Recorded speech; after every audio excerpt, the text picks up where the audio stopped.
ادا اور علم کا پیاسا تھا۔ اس کے دل میں ایک ہی خواہش تھی، میں بڑا ہو کر بہت علم حاصل کروں گا اور سب کی مدد کروں گا۔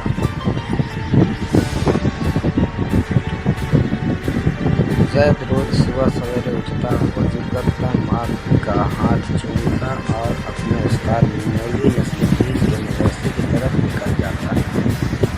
وہ مدرسہ گاؤں سے بہت دور تھا، اسے ہر روز لمبا سفر طے کرنا پڑتا تھا، مگر زید نے کبھی شکایت نہ کی۔ مولوی نصر الدین ایک سخت لیکن نیک دل استاد تھے۔ وہ ہمیشہ کہتے، جو شاگرد ادب کرے گا اس کا سینہ علم کے نور سے روشن ہوگا۔ ایک دن آسمان پر کالے بادل چھا گئے، بجلی چمک رہی تھی، بارش زوروں پر برسنے لگی، راستے کیچڑ سے بھر گیا، گاؤں کے سب بچے گھروں میں دبک گئے، لیکن زید نے چادر اوڑھی اور مدرسے کی طرف روانہ ہو گیا۔ جب وہ مدرسے پہنچا تو پورا بھیگ چکا تھا، سردی سے کانپتا ہوا دروازے پر کھڑا ہو گیا۔ استاد نے دیکھا تو حیران رہ گئے، اتنی بارش میں تم کیسے آئے؟ زید نے ہاتھ جوڑ کر کہا، استاد جی، آپ نے سکھایا تھا کہ علم کی راہ میں کبھی رکاوٹ نہ آنے دو،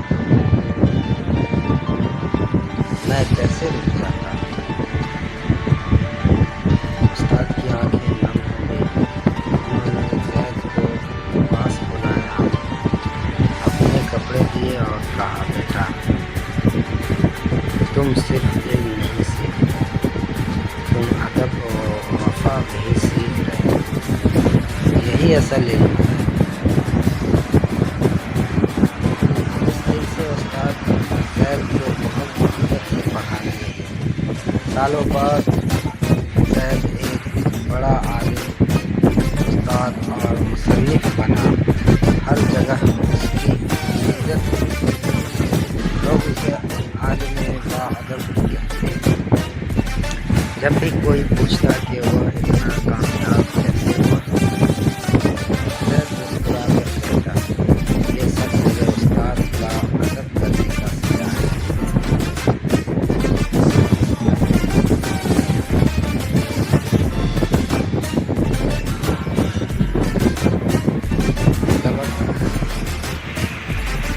برائے بچوں، استاد کا احترام سب سے ضروری ہے۔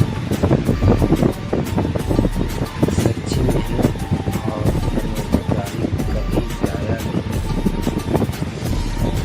جاتی۔ مشکلات